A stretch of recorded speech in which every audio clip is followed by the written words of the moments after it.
Yeah, it was pretty cool. Probably one of the cool experiences I've had in my life. Very personable. Very. He was awesome, to be honest. I got to spend about 45 hours with him, and do something that I love to do also, to play golf. You beat him? Nah, No, I'm not. I'm in season right now, so he's pretty good though. He's an athlete, lefty. Marion's not an easy place either, so if you're not focused on golf right now and one of your first rounds is there, it's a tough place. But it was a fun time. Was that your first time in Marion? I played at the autism event. I did that. How'd you do in the quarry holes? Is that 13? 16, 17, and 18. You hit over the quarry. So Yeah. How did I do? I think I went a bogey. I then went bogey, double, bogey. Bogeyed 18? 18, I bogeyed 18. But I like a bogeyed par. 18 I thought I was out the hole. I couldn't make a putt all day. So I didn't care, and that's the one that went in. That's So, impressive. yeah. Was that your first time meeting the president? Yeah, that was my first time. Yeah, first time. What's the best question he asked you? He asked me a lot of great questions. I think it was cool. He definitely, did his research. Asked me questions about my family, where I'm from. But my coolest thing that I took away from that whole experience with him is just how he treats people, from the caddy to anybody that came up to him and looked him in the eye. Make sure he had conversations with them, asked them what their name was. And when you're at that level, you still could take the time out to do that. It shows, and it was genuine too. You could just tell it was genuine. So it just shows, and it kind of inspired me to I tried to do that already, but it's you can always try to do that even more because you never know. How did you find out about the opportunity, and what was your initial reaction? I found out in practice last week. Mr. Lauren Dom asked me if I wanted to play, and I was like, I don't know who will say no to that. My initial reaction was kind of wow, that's pretty cool. I guess I wasn't nervous until I got to the range, and obviously you see him there, and in my head I'm like, all right, so how do I start this conversation? What do I say? And he was like Saquon, and came right up to me, and he made it so much easier on me. So it was a cool experience. How did Jalen do? Jalen didn't play. He walked. Jalen's not really into golf yet, but I think he got the bug there. I think he got to see how fun it is, and it's kind of relaxing too. More relaxing when you're playing better, but to be able to get away and take your mind off the game for a little bit helps. What did you want to ask him? Did you ask him anything? I asked him a leadership question. That's probably the main thing I really wanted to ask, and I really stood away from politics. I made sure I stood away from politics and just kept it casual. Only political question I asked was kind of how did you get into that? What was, what sparked that interest? And he gave me well thought out answers on everything. And he also, he talked a little crap too. He backed it up too on the golf course. What did he say to you? Which one? There was one part that they were winning the match, him and Mr. Laurie, and had a lead, and I made something to the notion of let's see if can he finish though. And I've got the exact number, but I guess he was the first president 2 times to do something in the race and how he finished the race off. So he was he showed that he's a finisher already.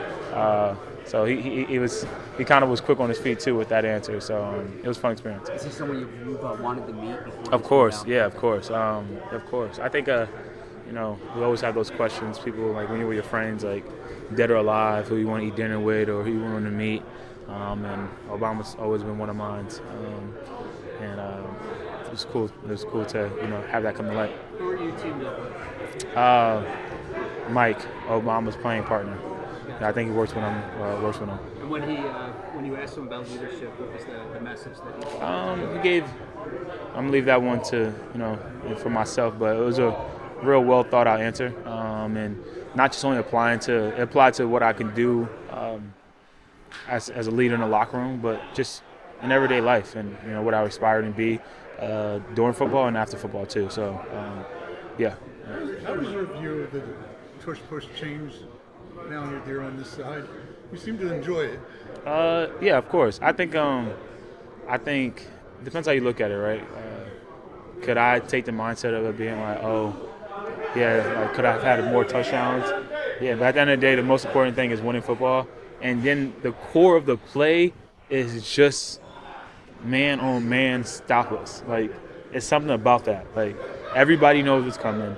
Everybody knows what's going on, and you can't stop it. And, like, every team can't do it. There's a reason why Philly's been so good at it for the last couple of years.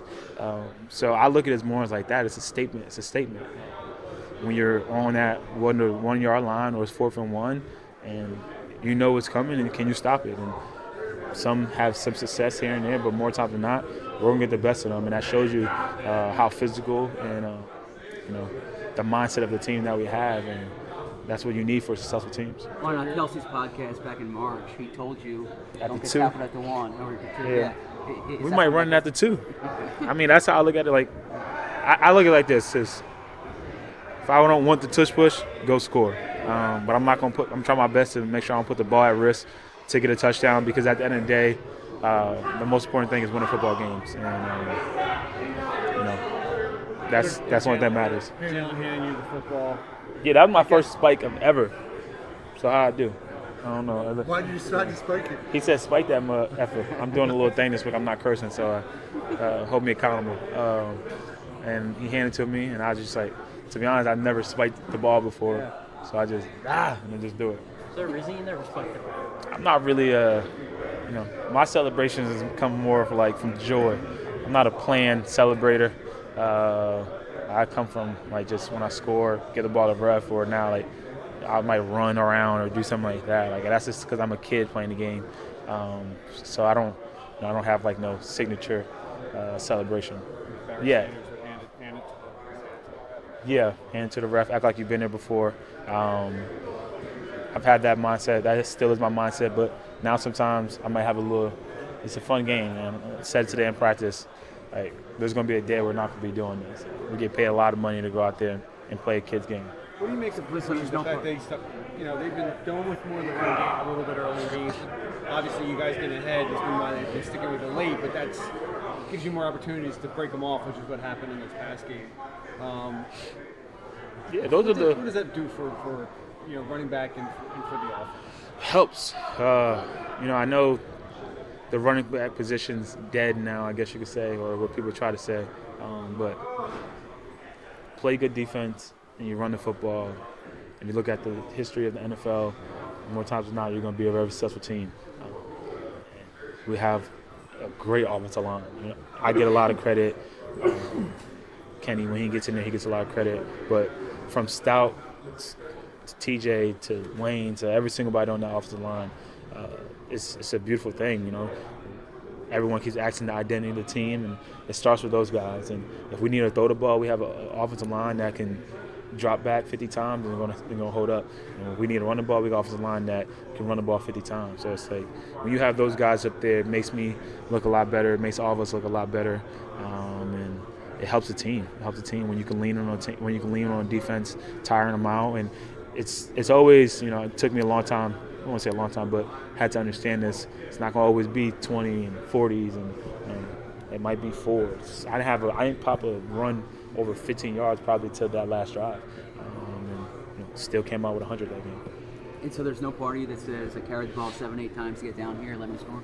No, I want the touchdown, obviously. I'm not going to say it and be like, I don't want to score. You want to score, especially, I've been watching a lot of LaDainian Tomlinson highlights, and he was really good. It's an art, I thought about it. I definitely should.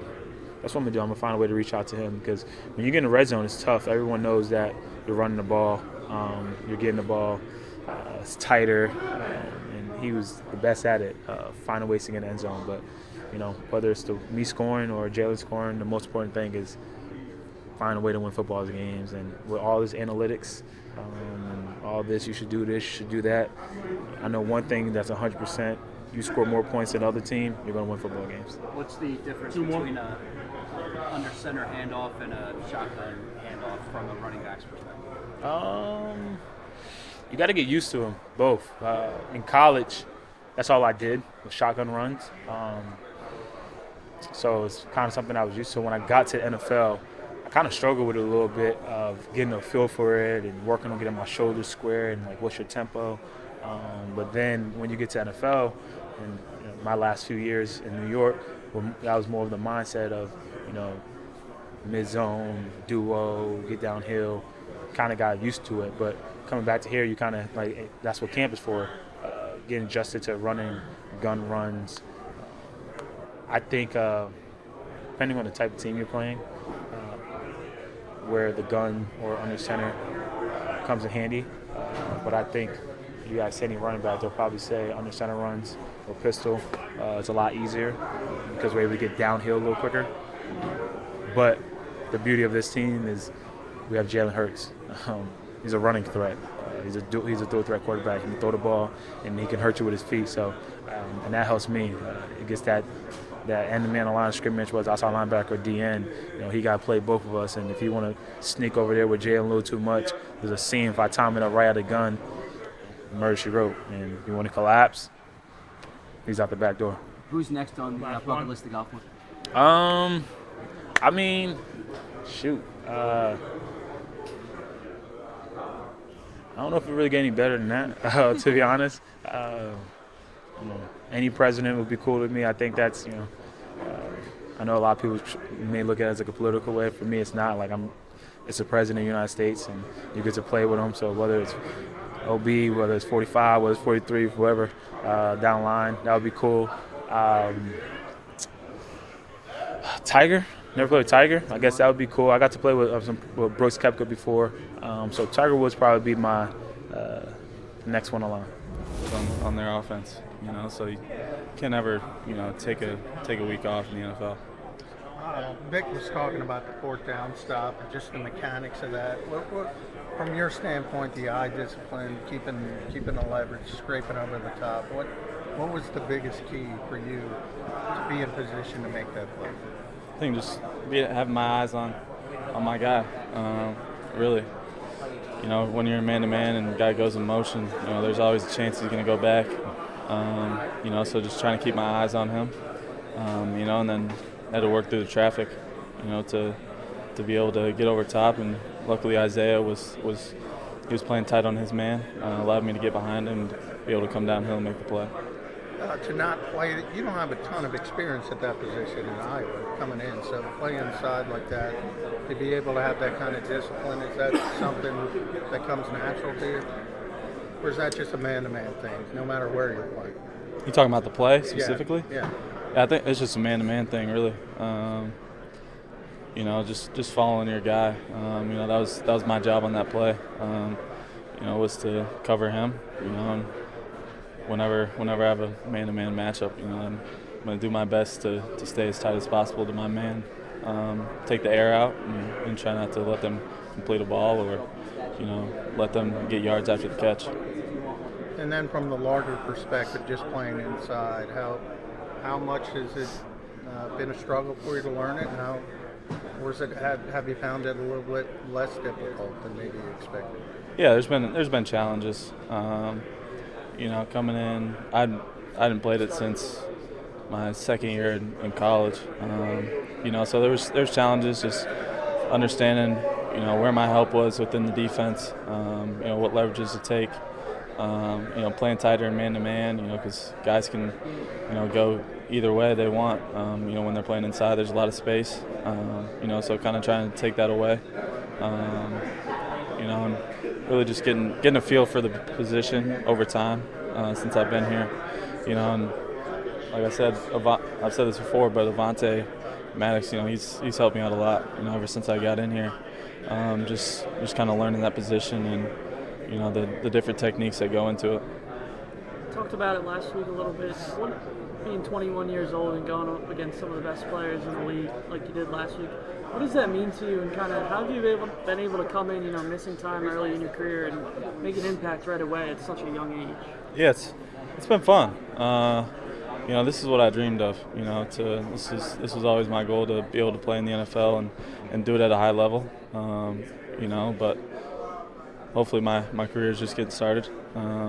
Continue to grow and learn. Each and every week. I'm young guy, so I'm going to have to, continue to progress and continue to add things to my game. But it's fun to, go against those good players, that you watch on TV just a year ago. So getting the opportunity to go against them and cover them, it was a fun challenge. We're seeing this defense get better every single week. The early season struggles, how much do you chalk that up to this defense just being young like you are? Yeah, I think that's a little bit of it. And some of it was just the guys, kind of taking in this new system. This is everybody's first year playing in the system, so guys just kind of getting it down and understanding, what Coach Fangio wants, out of each position. And he's done a good job of explaining it and teaching it, throughout the weeks and, showing us what he expects out of our defense. And I think, we've been able to progress and, come closer as a unit, and just really start having fun, out on the field. And Brandon Graham was just telling me last week, at times he's seen it take almost 2 full seasons for a system to really be where it needs to be. Do you feel like, at least from what they're saying in the meetings, that this defense is where Vic wants it?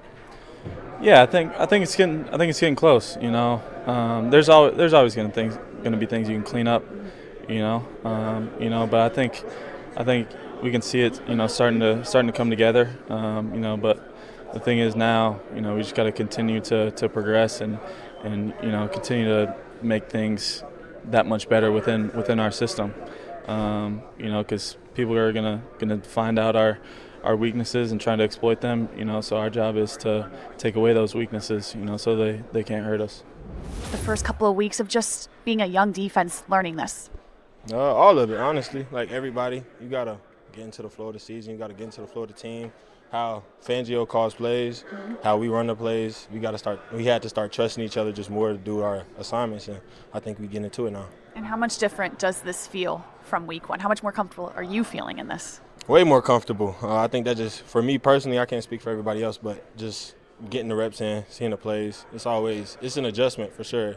The level of play is higher, so that was my adjustment. But I think everybody else, we just falling into place, just had to play. Right, and I know you're playing with some great vets. For example, Brandon Graham telling me that he can feel the momentum building. Do you sense that from the vets that they're playing maybe with a little more confidence the past couple weeks? Oh, yeah. Whenever BG comes out there, it's good energy, and you can't really be mad or not rise up to the level of BG, because BG's been doing it 15 years. You don't got no excuse. I'm a rookie. I got fresh legs, as they say. So, yeah, I feel the momentum, and I do whatever I can do. So, scout team look, any type of look I need to give, I'll try to give the best look I can so that when he gets to the game, I've beat him all week in practice. So now when he's looking at this look, there's nothing to worry about. So I got to give him my best look, and I think I contribute that to BG just being real motivational and real inspiring every day. I know it's been a whirlwind of a season so far. I'm curious if you heard maybe the cries a month ago of this team's not reaching expectations, and now it seems like everyone's super excited for the expectations of this team. Have you felt that in the city? There's highs and lows in the city for sure, but the hardest part is making sure we stay level here. So we got to do everything the same way and at the same intensity. So I think we found the intensity and the dedication and attention to detail that we need. So we're just gonna keep it flowing, no matter what's happening outside the building.